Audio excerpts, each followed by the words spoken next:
I would love, like we had, what was it, Gina, like 150 people that volunteered over 18 months, yes, right? Yes, that's correct. I would love 150 bean counters and accountants to, we already done the specs and the look and the tours at the campus. I would like them to go through the books line by line in the budget and every department in the expenditures and see, perhaps we could have done without purchases of some vehicles. Perhaps we could have done without the improvements at the stadium. Perhaps we could have done without extracurricular activities here and there. Perhaps we could have done without new signs at every campus across the district. And everything has an excuse. Everything, I'm sure we can find it, Dan. Juice is at the risk of degrading the student's education. Sergio, we had a workshop yesterday on the budget, and we were discussing vehicles. You said new vehicles. We were discussing vehicles that we have on the road that were modeled 1984 vehicles that are taking the food from Central Kitchen to our campuses. Don't tell me we've been buying new vehicles every year, Sergio. Or all the vehicles, 1984 vehicles? Or all of them? They're not 2015s, I promise you that. A lot of brand new police vehicles running around that are real pretty. And they're late model or a couple of years old, man. Look, we can get lost in the minutia, but this is why I would, look, friend, I would encourage that we take a step back. We want our schools to be the best. I think that we all can agree that money is not going to necessarily lead to the best schools. But if we could be a leader, Dan, we could be a leader in our nation on how to rethink the whole funding formula for schools. We get $200 million. We get north of $200 million annually. Let's get a team of volunteers, of bean counters, to go in there line by line and make suggestions, recommendations, because this is what the working group did. They made recommendations of what we need.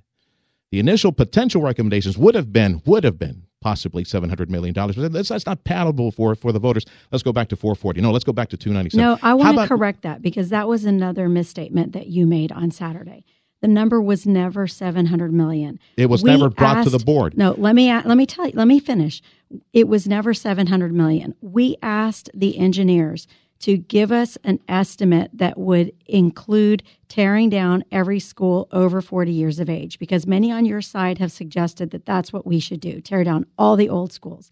When they gave us that proposal to tear down every school over 40 years of age, that figure was $700 million.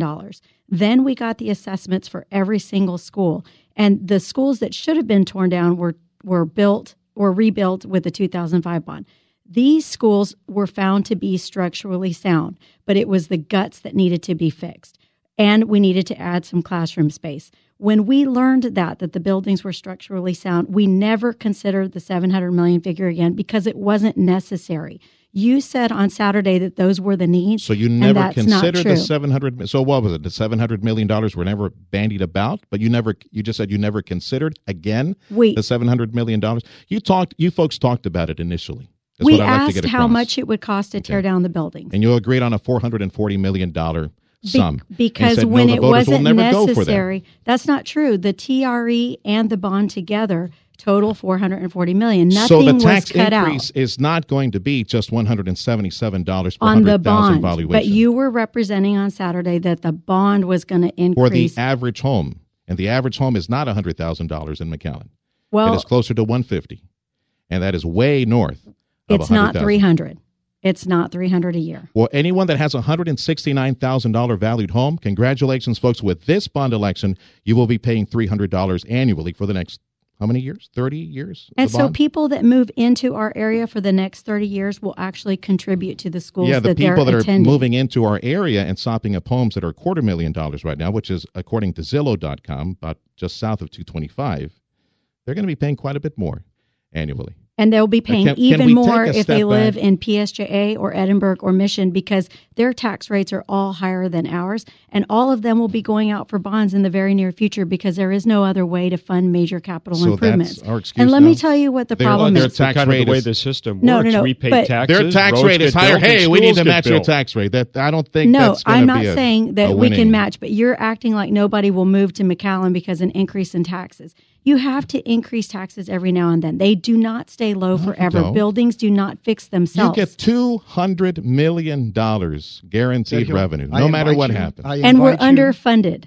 We are underfunded dramatically, not because just the McAllen. money's not being spent correctly. No, that's not true. Sergio, which you can blame on the state legislature, read too, right? the litigation around the school district's lawsuit against the state. Okay, the school districts, the low wealth districts, all of us, not just McAllen, sued the state because the way they have our school funding system set up, we in the low wealth areas charge on average 10 cents more in our taxes to get $1,000 less per child annually. It's not right. For McAllen, this is step one in getting us back on track. But those of us that are involved in this process, we're not done with this.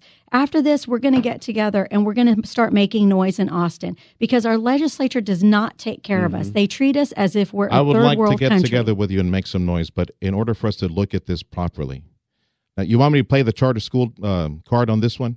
They receive 1/3 less per student every single butt that they put in the seats.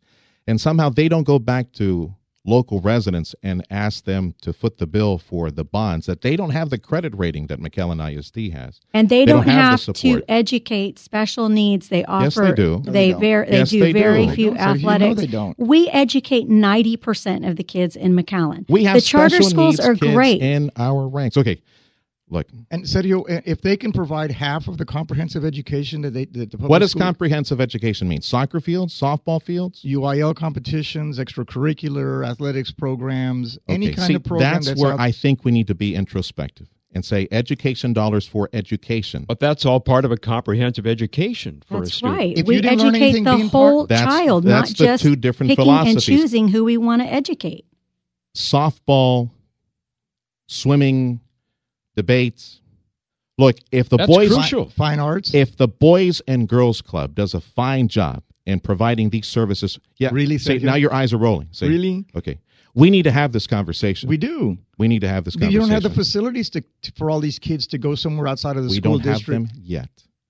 But if we allocate education dollars for education specifically, we could be a leader in the nation. But I We welcome- could many be an disagree example with in the you that nation. an education is strictly academics.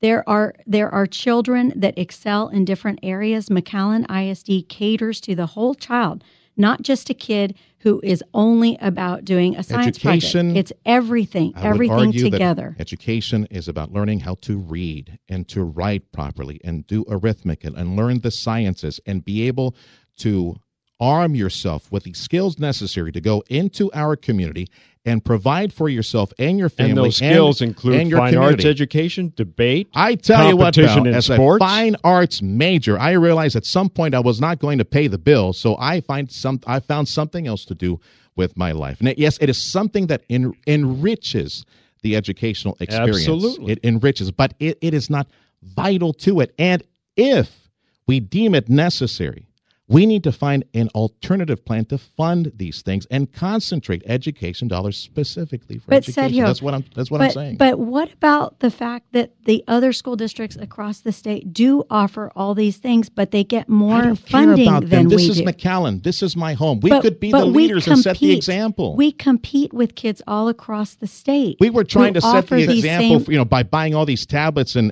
iPads for the kids and being an example. How about we be an example on how to properly spend our money on education and tutorials to give the kids, catch all these kids up to speed and get them ready for college or for junior college or for trade school to get the skills to protect themselves and their family that they're bringing into the world. Sergio, you bring your bean counter to our school district, and you can sit with anybody you want at the school district and have them go over the budget with you so that you will at least understand how the budget works. I invite you. I will personally make an appointment for you.